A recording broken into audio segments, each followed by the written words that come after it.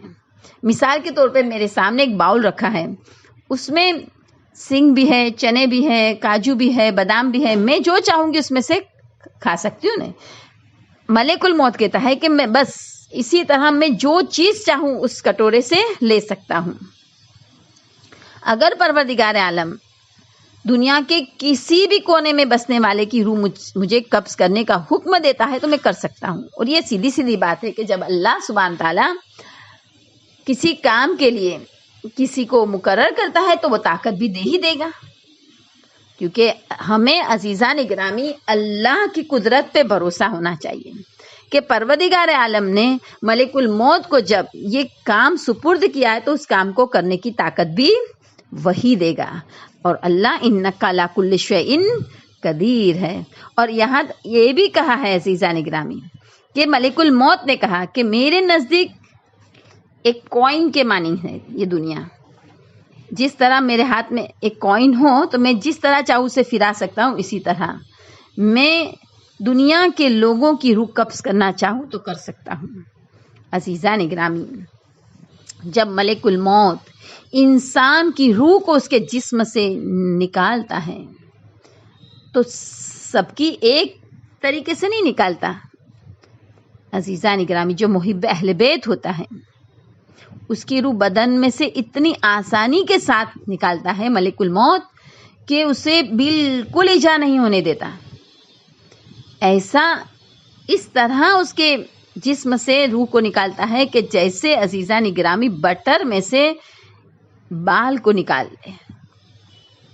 یعنی اتنی آسانی کے ساتھ روح نکالتا ہے، اسے بالکل تکلیف نہیں ہونے دیتا. مگر جب کافروں کی اور سخت گنہگاروں کی روح نکالنے کی بات ہوتی ہے تو اسے اتنی تکلیف ہوتی ہے کہ ایک ریشمی کپڑے کو ایک جھاڑی میں ڈال دیا جائے اور پھر اسے کھینچا جائے یہاں تک کہ اس کے ایک ایک تار الگ ہو جائے. عزیزان گرامی، یہ کوئی نہیں سمجھ سکتا. اور مثال کے لیے دینے کو تو ٹھیک ہے، مگر عزیزان گرامی ہم دعا کریں پروردگار عالم اپنے فضل کے طفیل میں، اپنے رحم و کرم کے صدقے میں ہماری روح کو آسانی کے ساتھ قبض کرے. تو عزیزان گرامی، اللہ سبحانہ تعالیٰ اتنا کریم ہے کہ جو اہل بیت علیہ السلام کا محب ہے اس کی بخشش کے بہت سارے ذریعے اس نے لکھے ہیں. مثال کے طور پہ اگر خدا نہ خواستہ محب اہل بیت سے کوئی گناہ ہو گیا تو پروردگار عالم اسے بیماری میں، بلا میں، مصیبت میں پھنساتا ہے. اس پر بیماری بھیجتا ہے، بلا بھیجتا ہے، آفتیں بھیجتا ہے، مصیبتیں بھیجتا ہے، اور اتنی بھیجتا ہے کہ اس کا ایک گناہ باقی نہیں رہ جاتا. یا پھر وہ کسی کا محتاج ہو جاتا ہے، یا کوئی پریشانی میں مبتلا ہو جاتا ہے، یا کوئی دشمن کی طرف سے اسے ایجا پہنچتی ہے، یا کوئی وہ غیبت اور بہتان کا شکار ہو جاتا ہے. یہ سب کیوں ہوتا ہے عزیزان گرامی؟ کیونکہ اس نے گناہ کیے ہیں، اور اس گناہ کی عزیزان گرامی سزا خدا یہی دے دینا چاہتا ہے. خدا چاہتا ہے کہ میرا مومن بندہ جب میری بارگاہ میں آئے تو اس کے سارے گناہ بخش دیے گئے ہو. اللہ اکبر. اسی لیے تو میرے چوتھے امام کے جملے ملتے عزیزوں. میرا چوتھا امام کہتا ہے پروردگار تیرا کتنا شکر ہے کہ چھوٹی چھوٹی بیماریاں، بڑے بڑے گناہوں کے بوجھ کو، چھوٹی چھوٹی بیماریاں بڑے بڑے گناہ کے بوجھ کو پشت پر سے اتار کر پھینک دیتی ہے. تو عزیزان گرامی، ہم نہیں اللہ کے کرم کا اندازہ لگا سکتے. یہ ہماری عزیزان گرامی سوچ سے باہر کی بات ہے. ہم نہیں سمجھ سکتے کہ ایک دل میں رنج پہنچا. مثال کے طور پہ میرے پاس 2,000 کی 10 نوٹ تھی، میں نے گنی 9 نکلی۔ تھوڑی دیر کے لیے میرے دل میں ایک دم ایک جھٹکا لگا کہ یا اللہ، ابھی میں نے 10 رکھی تھی، 9 کیسے ہو گئی؟ یہ جھٹکا لگنا عزیزان گرامی یہ بھی گناہ کو بخش دیتا ہے۔ ایک ٹھوکر لگی یہ بھی گناہوں کو بخشش کا سبب بن جاتا ہے۔ یعنی خدا چاہتا ہے میرا بندہ پاک ہو جائے۔ جب میرا بندہ میرے پاس آئے اسے کوئی شرمندگی نہ ہو، وہ پاک و پاکیزہ ہو کر آئے۔ لہٰذا جیسے ہم گناہ کرتے اس کے اثرات آنے لگتے ہیں۔ عزیزان گرامی کبھی غیبت اور بہتان کے شکار ہو جاتے ہیں اور یہ بات اس کے گناہوں کے کفارے کا سبب بن جاتی ہے۔ اور عزیزان گرامی کبھی کبھی اس کے دوست اسے پریشان کرتے ہیں، کبھی رشتہ دار ستاتے ہیں اور تیزی سے گناہ معاف ہوتے ہیں، کبھی پڑوسی ستاتے ہیں، کبھی حاکم وقت ستاتے ہیں، کبھی سرکاری عملدار ستاتے ہیں اور اس کے گناہ عزیزان گرامی بخشے جاتے ہیں۔ یعنی مومن بندے کے لیے کچھ نہ کچھ پریشانی آتی ہے، کوئی اس پر ظلم کرتا ہے، اس کے گناہ بخش دیے جاتے ہیں۔ کبھی کبھی ڈراؤنے خواب آتے ہیں، اس ڈراؤنے خواب کی وجہ سے وہ ڈر جاتا ہے اور یہ ڈر اس کے گناہ کی بخشش کا سبب بن جائے۔ کبھی پیر میں کانٹا چبھ جاتا ہے، گناہ بخش دیے جاتے ہیں۔ عزیزان گرامی کبھی کبھی دل میں رنج پیدا ہو جاتا ہے، یہ رنج گناہ کی بخشش کا سبب بن جاتا ہے۔ اللہ اکبر! مجھے محسوس ہوتا ہے عزیزوں کہ میں ابھی اسی وقت اللہ کا شکر کروں، شکر کے سجدے میں چلے جاؤں کہ خدا تو کتنا مہربان ہے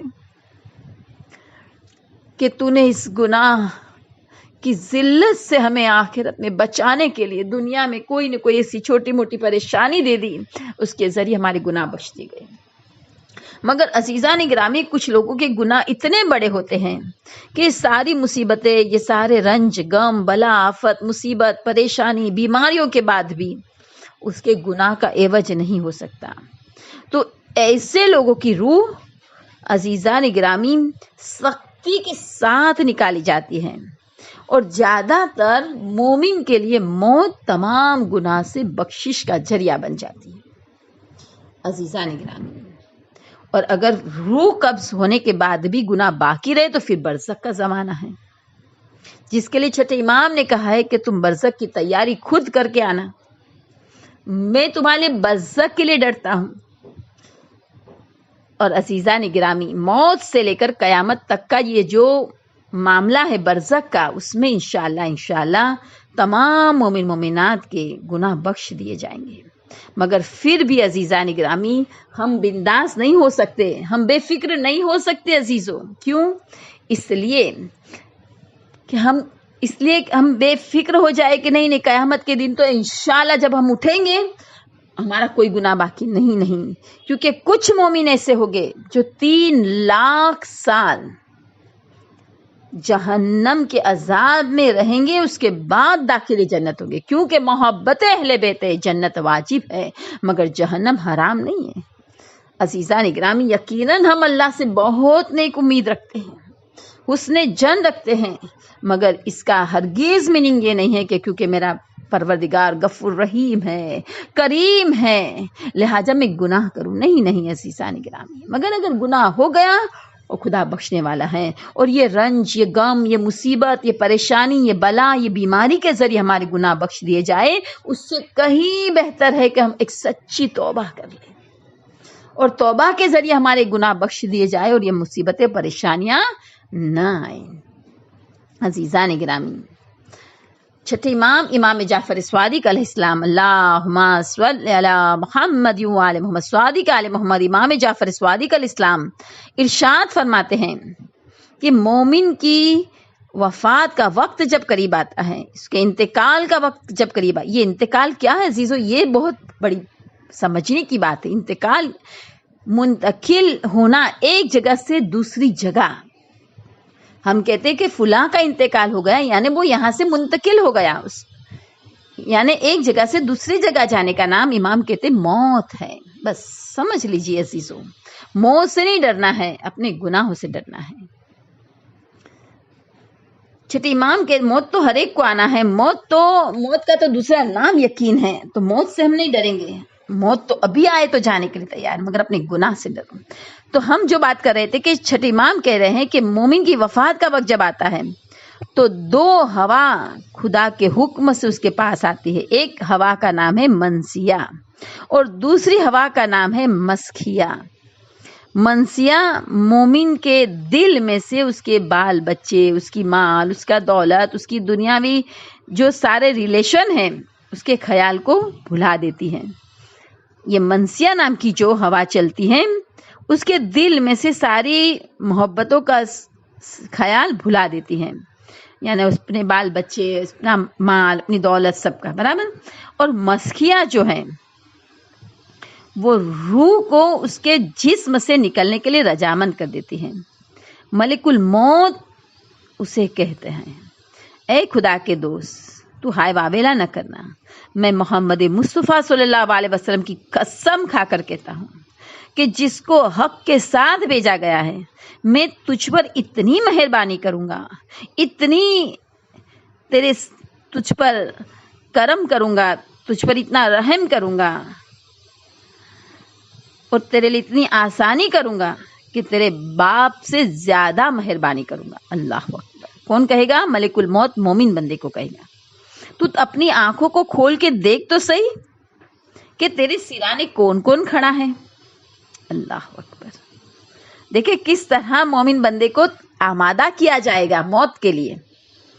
اب اتنی مہربان آواز جب سنے گا مرنے والا، خوشخبری کے الفاظ سنے گا عزیزان گرامین، تو وہ آنکھیں کھول دے گا۔ عزیزو پہلے صلوات پڑھو، بعد میں یہ خوشخبری میں آپ کو سناتی ہوں۔ اللہم صلی علی محمد وآل محمد وجل فرجہم۔ جب مومن بندہ آنکھیں کھولے گا تو اپنی آنکھوں کے سامنے اپنے روحانی باپ کو دیکھے گا، حضرت محمد مصطفیٰ صلی اللہ علیہ وسلم اور حضرت علی مرتضیٰ کو دیکھے گا۔ اللہم صلی علی محمد وآل محمد وجل فرجہم۔ جناب فاطمہ الزہرا بھی ہوں گے، امام حسن، امام حسین اور عزیزان گرامی دوسرے سارے امام کے دیدار نصیب ہوں گے، یعنی 14 معصومین کی زیارت نصیب ہوگی۔ اللہ اکبر۔ عزیزان گرامی کیا کہنا مومن کی خوش قسمتی کا، پوری زندگی زیارت کے لیے تڑپتے رہیں۔ امام زمانہ کے چہرے انور کی زیارت ہو جائے، قبر رسول کی زیارت ہو جائے، قبر مولا کائنات کی زیارت، مجھے نجف جانا ہے، مجھے کربلا جانا ہے، مگر وقت موت 14 معصومین سراہنے ہو گئے۔ اللہ اکبر۔ عزیزان گرامی اب وہ اتنا زیادہ خوش ہو جائے گا مرنے والا، اب اسرائیل تعارف کرائے گا اور کہیں گا کہ تجھے ان بزرگوں کی خدمت میں رہنا ملے گا اگر تو اس دنیا کو چھوڑ دے گا۔ اور آواز قدرت آئے گی، یا ایھا النفس المطمئنہ ارجعی الی ربک راضیۃ مرضیہ فادخلی فی عبادی وادخلی جنتی۔ اللہ اکبر۔ عزیزو سورہ فجر کی یہ آیت کہا جائے گا، یا ایھا النفس المطمئنہ، اطمینان پانے والے نفس، پلٹ آ اپنے رب کی طرف اس حالت میں کہ تیرا رب تجھ سے راضی ہو، تو اپنے رب سے راضی ہو، میری بندوں میں داخل ہو جا اور میری جنت میں داخل ہو جا۔ سوچے مرنے والے کی خوشی کو کوئی انتہا نہیں ہوگی، خود کہے گا میرے جسم میں سے جلدی سے روح کو نکالو۔ جناب ابو ذر غفاری فرماتے ہیں کہ جو لوگ نیک ہے انہیں مرنا بہت پیارا لگتا ہے، اسے ایسا محسوس ہوتا ہے کہ ایک لمبی مدت سے وہ پردیس میں رہا ہے، اب اسے وطن میں اپنے بال بچوں کے پاس جانے کے بعد جو خوشی ہوتی ہے، ایسی خوشی مرنے والے نیک بندے کو ہوتی ہے۔ اللہ اکبر۔ یعنی اگر میری موت کا وقت قریب آ گیا ہے، مجھے معلوم ہو جاتا ہے کہ اب مجھے مرنا ہے، تو مجھے اتنی زیادہ خوشی ہوگی، کب؟ جب میں نیک ہوں گی، میرے اعمال اچھے ہوں گے۔ عزیزان گرامی تو کتنی خوشی ہوگی، مانو میں برسوں تک اپنے بچوں سے، اپنے گھر والوں سے پردیس میں دور تھی اور آج مجھے اپنے بچوں سے ملنے کے لیے وطن جانا ہے، تو کتنی خوشی ہوگی۔ اتنی خوشی مجھے اس دنیا سے آخرت کی طرف، ہم اپنے اصلی وطن کی طرف جب جانے کا ہوگا تو اتنی خوشی ہوگی۔ مگر جو بندے گنہگار ہوں گے، اپنے خدا کے حکم کی نافرمانی کرتے رہے ہوں گے،